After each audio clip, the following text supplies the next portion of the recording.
और महासमुंद में मिचौंग तूफान का असर 3 दिनों के बाद कमजोर होता नजर आ रहा है। बेमौसम बारिश से किसानों की खेत में रखी फसलों को नुकसान पहुंच रहा है। बता दें कि जिले में अभी 10% धान की कटाई बाकी है, तो वहीं बारिश के चलते ठंडी हवाओं के कारण तापमान में गिरावट आई है, जिससे कड़ाके की ठंड और ठिठुरन बढ़ रही है। साथ ही साथ बारिश के कारण क्षेत्र में घने कोहरे से विजिबिलिटी भी कम हो गई है। तो वहीं धान खरीदी केंद्रों में भी 4 दिन से धान खरीदी बंद है। ज्यादा जानकारी लेंगे महासमुंद से। हमारे साथ संवाददाता रेखराज साहू जुड़ गए हैं और पेंड्रा से विपत राम सारथी जुड़ गए हैं। रेखराज, किस तरह का नुकसान जो है वो मिचौंग से हुआ है, खासकर फसलों की अभी क्या स्थिति है? जी बिल्कुल वर्षा, समुद्री तूफान जो है मिचौंग का असर महासमुंद जिले में साफ तौर पर देखने को मिला। लगातार 3 दिनों तक बारिश का दौर जारी रहा। चूंकि आज मौसम विभाग ने जो राहत की बात की है कि आज शुक्रवार से जो है ये जो समुद्री तूफान है मिचौंग वो कमजोर होगा और जिसका जो है असर जिले पर भी दिख रहा है। लेकिन बात करें अगर 3 दिनों की, तो 3 दिनों तक जो है इस आफत की बारिश ने हाहाकार मचा दिया है। किसानों की जहां धान फसल है, जो खड़ी फसल है खेतों में जो रखे हुए थे, उनको जो है भारी नुकसान पहुंचा है। लिहाजा किसानों की कमर तक टूट गई है इस आफत की बारिश से। वहीं बात करें अगर महासमुंद जिले के 182 उपार्जन केंद्रों पर, तो उपार्जन केंद्रों पर लगातार जो है 4 दिनों से धान खरीदी बंद है। बारिश की वजह से जो है कड़ाके की ठंड भी जोर शोर से चल रही है, जिसके कारण लोगों में ठिठुरन की स्थिति की जो है नौबत आ गई है। कृषि विभाग से जो जानकारी निकल करके सामने है उसमें से ये बताया गया है कि अभी महासमुंद जिले की अगर बात करेंगे तो महासमुंद जिले में 90% जो है धान की कटाई हो गई है और 10% धान जो है खेतों पर पड़े हुए हैं। हमारे साथ कुछ किसान है, इनसे जानेंगे कि आखिर कितना नुकसान इस आफत की बारिश से हुआ है। पहले परिचय बताएंगे, कहाँ रहते हैं और क्या नाम है आपका? लाफिंग खुर्दम रथ हूँ जी, मोर नाम नेमीचंद साहू। साहू जी, आफत की बारिश जो है आन पड़ी है, बेमौसम बारिश से कितना नुकसान हुआ है? कितने की खेती करते हो आप? मैं 3 एकड़ की खेती करता हूँ भाई। हमें 2 एकड़ की जमीन कट गई है, 1 एकड़ जमीन अभी खाद में पड़े है। धान ला उठाव थे, बरबर झरत है। अब मौसम भी खराब है। अब कौन जानी 1 हफ्ता में साफ हो ही, 2 हफ्ता में साफ हो ही, ट्रैक्टर नहीं चल सके।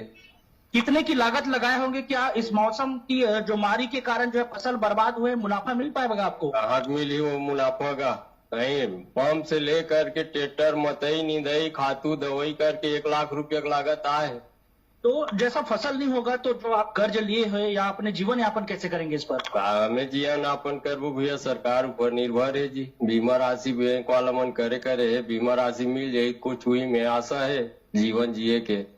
जी निश्चित तौर पर वर्षा, किसानों से हमने बात किया, उनका साफ तौर पर कहना है कि कमर टूटी हुई है इस आफत की बारिश से और लगातार जो है ये बारिश का दौर अगर और जारी रहता तो निश्चित ही एक बड़ा नुकसान है। हमारे साथ और भी किसान हैं जो इनका खुद का हार्वेस्टर है और हार्वेस्टर जो है ये लोगों की फसल काटते हैं। आप पहले ये बताइए कि आप जो है कितने की खेती करते हैं? मैं 12 एकड़ में खेती करता हूँ। 12 की खेती करते हैं, अभी तक कितने कटाई हुआ है? इसमें 5 एकड़ कटा है, बाकी का?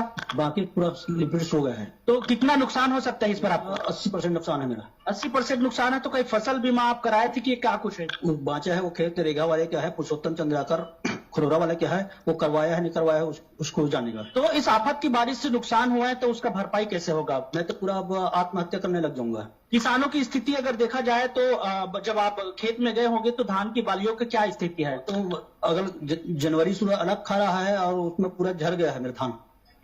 देखिए किसान जो है साफ तौर पर कहना है कि 4 महीनों की जो है इनकी मेहनत की कमाई होती है और किसान जो है बिल्कुल ही कृषि पर निर्भर रहते हैं, अपने खेतों पर निर्भर रहते हैं। अगर उनको मुनाफा नहीं मिल पाएगा तो जैसे ही किसान ने कहा है कि अगर उनको उचित मुनाफा नहीं मिल पाएगा, किसान जो है धान बर्बाद हो जाएंगे तो आत्महत्या की नौबत भी जो है करनी पड़ सकती है। जी वर्षा जो है और काफी धान कटाई भी प्रभावित हो रही है, खासतौर पर धान की फसलों को ज्यादा नुकसान छत्तीसगढ़ देगा।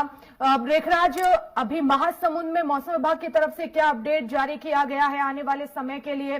क्या बारिश इसी तरह होगी या ठंड में भी जो है बढ़ोतरी देखने को मिलेगी? उनमें जो है मौसम वैज्ञानिक ने जो है बात सामने रखी है कि अभी जो है आज से शुक्रवार से जो है सुबह से मौसम जो है साफ रहेगा। लिहाजा बारिश के कारण जो है नमी जरूर आई है, जो जमीन है वो भीग चुके हैं, इसलिए ठंडी हवा जो है लगातार बढ़ेगी और इससे जो है जिले में ठंड और ठिठुरन जो है एक बार फिर से जो है बढ़ेगी जिले में। जी बिल्कुल, लेकिन अब किसानों को जो है काफी ज्यादा नुकसान हुआ है रेखराज, तो किस तरह से अब उस नुकसान का जो है वो भरपाई होगी, क्योंकि अधिकारी पहुंच रहे हैं, मुआवजे का जो है वादा करेंगे, लेकिन कहीं ना कहीं किसानों के लिए जो 80% फसल खराब हुई है एक बड़ा नुकसान है।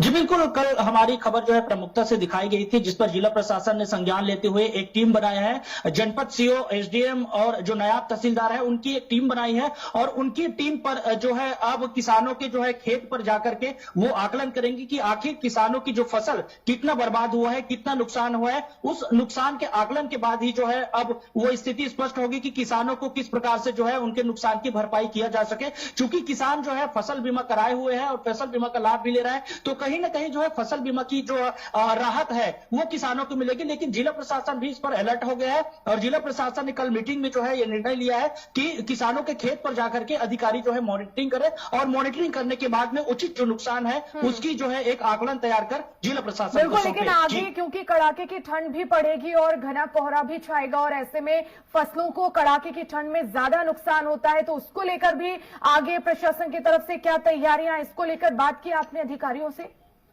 जी बिल्कुल, अभी सिर्फ 10% जो है कटाई शेष है जिले में और उस 10% की कटाई को जो है निश्चित तौर पर किसान भी सुरक्षित रखना चाहते हैं और जिला प्रशासन भी, चूंकि तैयारियां तेज है। अगर जिला प्रशासन, क्योंकि अब जो कटाई होगा धान उसमें भी मॉइस्चर आएंगे और मॉइस्चर की जो गिनती होती है वो धान खरीदी केंद्रों पर वो 17% तक होती है। लेकिन अगर किसान अभी इस कटाई से अगर फसल को बेचने के लिए जाएंगे तो निश्चित तौर पर मॉइस्चर जो है ऊपर चले जाएंगे। तो जिला प्रशासन इसमें कहीं ना कहीं राहत दे सकती है कि किसान जो है बारिश की मार सहे है और जो 17% की जो नमी वाले धान है उनको जो है खरीद नहीं सकते। लेकिन जिला प्रशासन कहीं ना कहीं ये जो है किसानों को राहत दे सकती है कि किसान जो है धान को जो है मंडी में ले जाकर के बेच सके। जी धान के अलावा और कौन सी फसलें जिन्हें नुकसान हुआ है? जी बिल्कुल, महासमुंद जिले में धान के अलावा सब्जी भी अच्छी खासी की जाती है। सब्जियों पर भी अब बीमारियां लग गई है। जिले के जो बाग बारा है और महासमुंद के नजदीकी क्षेत्र है गोपालपुर, वहां पर हमने जाकर के जो जायजा लिया है उसमें ये बात सामने आई कि जो आफत की जो बारिश हुई है उसमें जो है जो टमाटर है और जो हरी सब्जियां है जो खास तौर पर इस मौसम में मिलती है उन पर जो है खासा मार पड़ेगा, क्योंकि लगातार बारिश के कारण जो है अब कीट पतंगे जो भी है उस फसलों को जो है सब्जी की जो फसल है उसको नुकसान पहुंचा सकते हैं। बिल्कुल, लेकिन अब क्योंकि फसलों को भी नुकसान हुआ है, खासतौर पर सब्जियों की जो फसलें हैं, तो ऐसे में दाम में भी बढ़ोतरी देखने को मिलेगी। फिलहाल क्या महंगाई देखी जा रही है सब्जियों में? जी निश्चित तौर पर अभी बीते कुछ दिनों की अगर बारिश के पहले की बात करें तो टमाटर जो है 15 से 20 रुपए किलो में बिक रहा था, तो टमाटर एक बार फिर से 30 रुपए 40 रुपए आ गए हैं। और अन्य सब्जियों के दाम, चूंकि इस वर्ष जो है सब्जियों के दाम खासा बढ़े हुए थे, लिहाजा इस बारिश के कारण जो है सब्जियों के दामों में वृद्धि हुई है। जो मटर जो है, मौसमी मटर जो है आते हैं वो अभी 60 रुपए 70 रुपए किलो में बिक रहा है। बीते कुछ दिनों तक जो है 40 रुपए में बिक रहा था और वैसे ही अन्य जो सब्जी है उन पर जो है उनके दामों में बढ़ोतरी हुई है। जी धान खरीदी केंद्रों पर खासतौर पर रेखराज क्या स्थिति है, क्योंकि कई जगह ऐसी भी हैं जहां पर धान खरीदी केंद्र बंद है और खुले में क्योंकि बारदाने पड़े रहते हैं, तो ऐसे में क्या उन्हें भी नुकसान हुआ है? जी बिल्कुल, हमारे जिले में महासमुंद जिले में जो है 182 धान उपार्जन केंद्र है, जिसमें से महज 9 धान उपार्जन जो केंद्र है उन पर खरीदी हुई है। लिहाजा बारिश के कारण जमीन गीला हुआ है और जिस जगह पर जैसी सुविधा है उनके हिसाब से धान खरीदी किसानों से की जा रही है। लेकिन अगर धान खरीदी में जो है व्यवधान बारिश के कारण हुए उनकी अगर बात करें तो जिला प्रशासन जो है पहले से एक सप्ताह पहले से मौसम को लेकर अलर्ट जारी किया गया था। पूरी तरह से केप कवर जो अन्य साधन होते हैं उनकी जो है तैनाती, जो है कर्मचारियों की तैनाती धान उपार्जन केंद्रों पर किया गया है। लेकिन ये बात जो है अभी तक यहाँ जिले में कहीं सामने नहीं आई है कि इस बारिश के कारण जो है धान उपार्जन केंद्रों पे जो रखे धान की फसल है, स्टेक की हुई बोरी है, उन पर जो है बारिश की मार पड़ा है, क्योंकि जो प्रबंधन है वो जो है तैयारी पूरी तरह से पहले ही कर चुके थे। बहुत शुक्रिया रेखराज, तमाम जानकारी के लिए। विपत्रम आपका भी बहुत शुक्रिया।